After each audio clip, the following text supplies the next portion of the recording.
운영하고 있다라는 거. 그 다음 학생비자가 이제 보시겠습니다. 제가요, 오늘 요건 안 놔드렸어요. 요건 안 놔드렸는데, 이거는 집에 가서 한번 읽어보시면 많은 도움이 되실 거라고 생각해요. 여기에서 이제 하는 모든 내용들은 이 안에 있습니다. 그래서 이 안에 한번 봐보시면, 이렇게 상관없다고 생각을 합니다. 그래서 학생비자 개괄적으로 설명하겠습니다. 학생비자는 당연히 뭐예요? 학생 공부하러 가는 거예요. 공부하러 가는 거. 그러면 학생비자는 비이민비자입니다. 그러니까 이민비자하고 비이민비자 이렇게 두 개 나누거든요. 근데 이민비자는 뭐냐면 내가 영주권 받아가지고 내가 거기서 살겠다라는 이민 의사가 있는 비자고요. 비이민비자는 F1 비자 같은 경우는 뭐예요? 이민 의사가 없는 거예요. 그러니까는 F1 비자를 발급해주는 가장 큰 요소는 뭐냐면 너 공부하고 너 거기 장기 체류 할 거야 안 할 거야 이겁니다. 그래서 너 돌아올 거니? 네. 그럼 너 생활 기반 한번 보자. 근데 여기서 이런 거 많이 쓰잖아요. 요즘 다 정리해가지고 한국에 있는 자산 다 정리해가지고 가시거나 아니면 나이 많으신 엄마가 아무리 자산이 많다고 하더라도 엄마가 아들 F2 비자 동반 비자 받아가지고 공립학교 보내기 위해서 간다. 그러면 100% 안 나옵니다. 그렇죠? 그러니까 그런 거를 어떻게 잘 머리를 쓰느냐에 따라 달라지는 거든. Anyway, F1 비자는 학생 비자다. 그래서 풀타임 스튜던트로 있다면 이거는 평생 있을 수 있어요. 일반적으로 학생 비자는 5년 줍니다. 5년 주고 좀 이상하다 그러면 3년 뭐 이렇게 주는데 일반적으로 5년 주고요. 그 다음에 5년의 기간 안에는 왔다 갔다 한국에서 할 수 있다라는 거예요. 근데 만약에 그 기간이 지나서 계속 미국에 체류하시려고 그러면 Anyway, 풀타임 스튜던트로 있다면 100년이든 1000년이든 계속 체류하실 수 있다. 그러니까 out of status라고 하거든요. 그게 아니다. 항상 legal status를 유지하실 수 있다. 이거 알아두시고요. 그 다음에 또 한 가지. 학생비자 같은 경우는 이제 어머니가 학생비자를 받아가지고 애들이 F2로 있게 되면요. 이게 제일 문제인데요. 어떤 분들은 만 21세 미만까지 공부할 수 있다라는 잘못된 지식으로 인해서 불체자가 된 경우가 있습니다. 무슨 말인지 아시죠? 그래서 학생비자, 동반비자 F2는 만 18세 미만까지만 공립학교에 다닐 수가 있고요. 그 이유가 되면 스테이터스를 바꿔줘야 됩니다. 그래서 어머님들이 아시겠지만 학제가 12학년까지 있어요. 11학년 중반이 되면 어느 정도 내가 대학을 결정이 되게 되죠.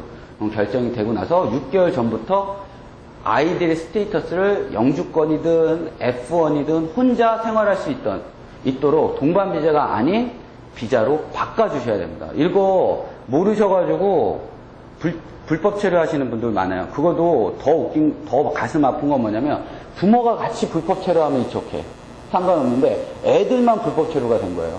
그러면 부모님 입장에서는 상당히 가슴이 많이 아프시죠. 그렇죠? 나가지도 못하고 들어오지도 못하고. 그러면 제일 간단한 애들이 다시 리걸 스테이터스, 그러니까 합법적인 신분으로 전환될 수 있는 가장 쉬운 방법은 뭐겠습니까? 네? 학생비자로 바꾸지 못했어. 그래서 불법 체류자가 돼버렸어요. 아웃 오브 스테이터스가. 그러면 애들은 막 18, 19이잖아. 그럼 제일 쉬운 방법은 뭡니까? 영주권 바로 나와. 그 방법이 뭘까요? 네? 취업비자? 리걸 스테이터스가 아니면 취업비자를 할 수가 없습니다. 뭐겠습니까? 그렇죠. 시민권자의 결혼을 통한 영주권 취득. 애들은 어리잖아요. 그렇죠? 물론 저 같은 사람은 다 안 되겠죠. 그렇죠? 나이가 많으면. 그러니까는 시민권자하고 어떻게 해서라도 결혼시키셔야 돼요. 그렇지 않으면 안 됩니다. 그러면 6개월 만에 영주권 나옵니다. 오케이? 그래서 가장 간단한 거는 시민권자랑 결혼을 시키는 거. 그거 길뿐이 솔직히 없어요. 안 그러면 형제초청.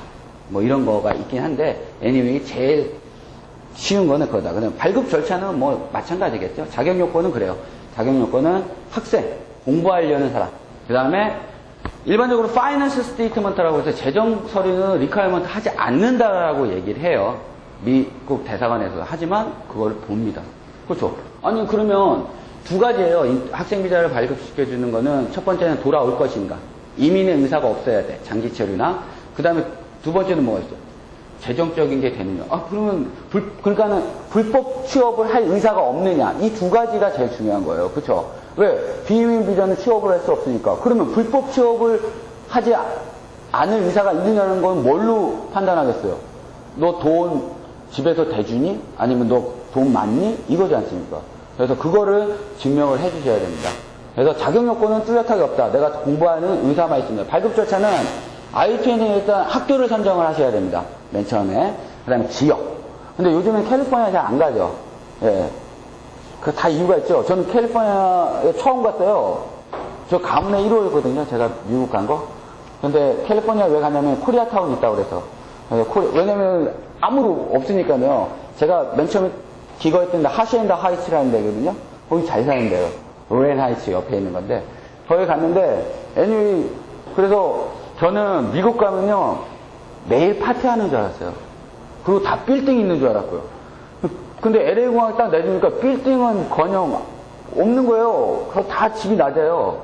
그래서 이제 빌딩은 본 거는 한 달 조금 지나서, 전 차가 없었으니까 제 친구가 코리아타운 가자고요. 그래서 코리아타운 갔는데, 그때 빌딩 봤는데, 코리아타운 가시면 진짜 황당합니다.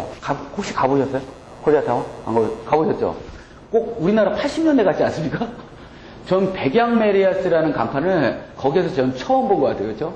그래도 제가 2003년 2월 27일 날 갔거든요. 근데 지금은 많이 나왔죠. 많이 나왔어요. 많이 낮았어요. 그리고 한국의 날이라 해가지고 9월 달에 이제 축제를 하는데 그 올림픽하고 벌물, 웨스턴 그 사이에서 축제를 하는데 다울정이라고 해가지고 정자도 막 지어놓고 지금 좀 많이 낮았어요. anyway, 그래서 anyway 지역을 선택을 하고 그 다음에 I-20을 받고 그 다음에 여기서 이제 비자 서류를 해가지고 발급받으면 되고 후비 서류야 뭐 별거 있겠습니까? I-20 그렇죠? 그 다음 재정보증 그 다음 가족관계 증명서 이런 게 있습니다. 거기 다 나와 있습니다. 그러니까 학교를 변경 이건 뭐냐면 학교 변경이라는 거는 내가 학교를 다니고 있어. 근데 마음에 안 들어. 그래서 다른 지역으로 가고 싶어. 그러면 세비스는요 이민국에서 관리하지 않아요. 세비스는 물론 총괄적으로는 관리해. 하지만 학교의 DOS라는 Department of International Student 이런 게 있어요. DOS에서 관리를 하는 거예요. 그래서 내가 일반적으로는요 어학연수는 4주 코스, 6주 코스 이렇게 있잖아요. 그 코스를 다 마치고 나서 마치기 전에 얘기를 합니다. 얘기를 해서 나 어떤 학교로 가겠습니다 라고. 그러면 그 학교에서 먼저 컨택을 하고 그 학교에 I-20을 먼저 받아야 돼요. 먼저 받고 나 이 학교로 트랜스퍼 하겠습니다. 이전하겠습니다. 이동하겠습니다. 전학 가겠습니다 라고 얘기를 하면 I-20을 발급받았으니까 내가 전학 갈 학교에서 발급받았고 그 다음에 거기에 학교 사무실에 얘기를 하면 그쪽에서 서비스를 릴리스 해줘요. 릴리스 해주면 그 전학할 학교에서 다시 등록을 하게 되면 전학은 자동적으로 됩니다. 자동적으로 되는데 문제는 뭐냐면 특히 어학연수를 가게 되면 얘네들이 꼭 4주나 6주를 채우라고 그래요.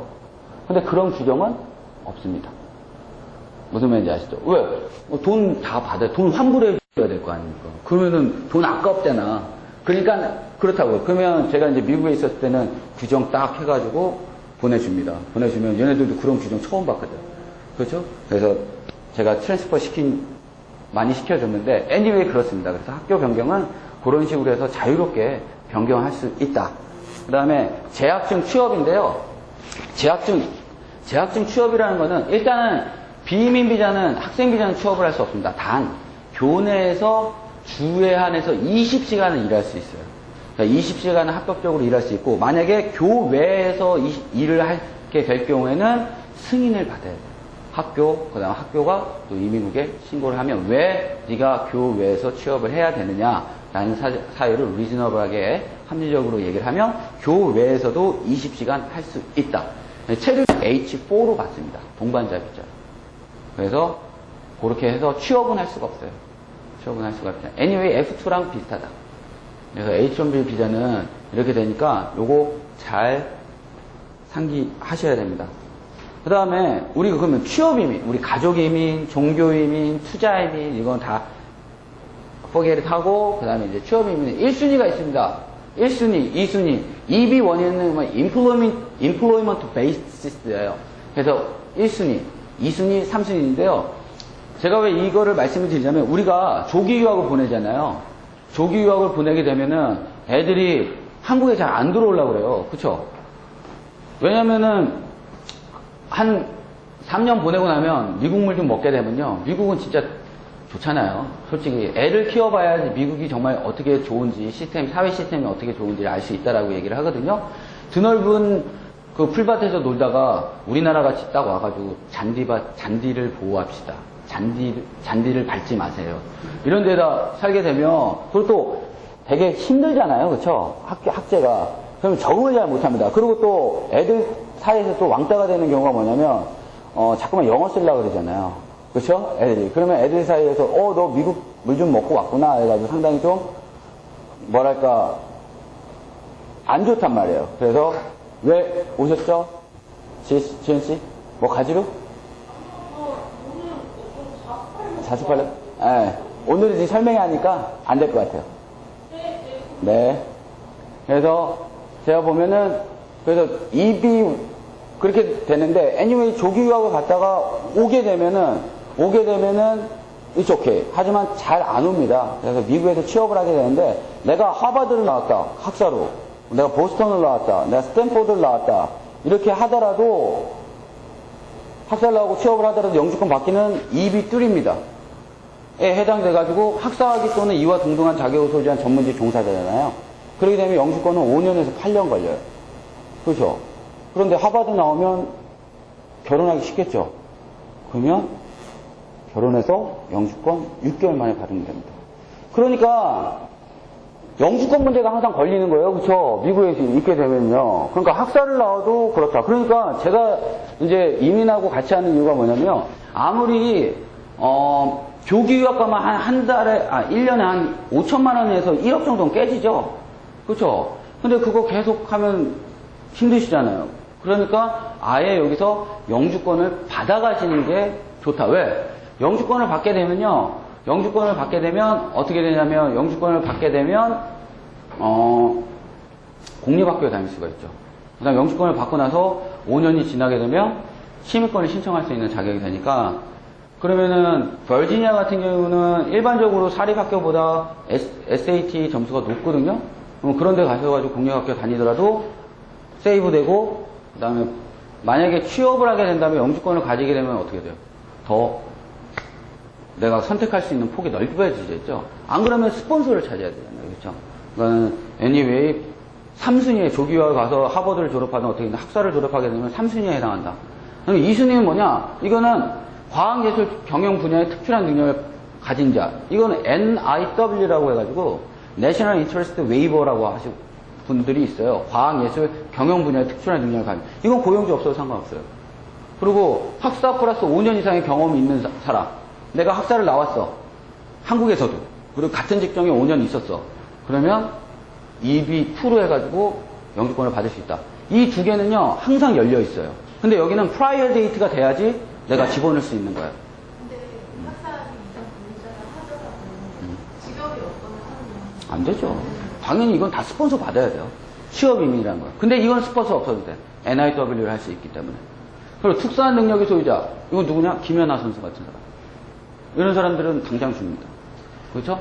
저명한 교수 및 연구직, 다국적 기업의 경영간부직. 이거는 뭐 주재원 비자 있죠? 주재원 비자 가지신 분은 미국에서 1년 정도 있다가 영주권 신청하면 1년에서 1년 반 만이 나옵니다. 이게 1순위입니다. 그래서 여기서는 일반적으로 1년에서 1년 반, 여기는 1년 반에서 2년. 일반적인 거예요. 좀 더 늦어질 수도 있고, 여기는 5년에서 8년. 이렇게 걸립니다. 그래서 저는 조기 유학을 보내시는 분들은 제가 보면은 영주권을 받아가지고 가는 방법이 있다면 그 방법을 하시는 게 가장 좋다라고 생각을 합니다. 애들 취업 문제도 있고 여러 가지 문제에 있어서 무슨 말인지 아시죠? 그래서 이런 게 있다. 그러나 가장 편한 건 뭐다? 시민권자와의 결혼을 통한 영주권 취득. 이게 제일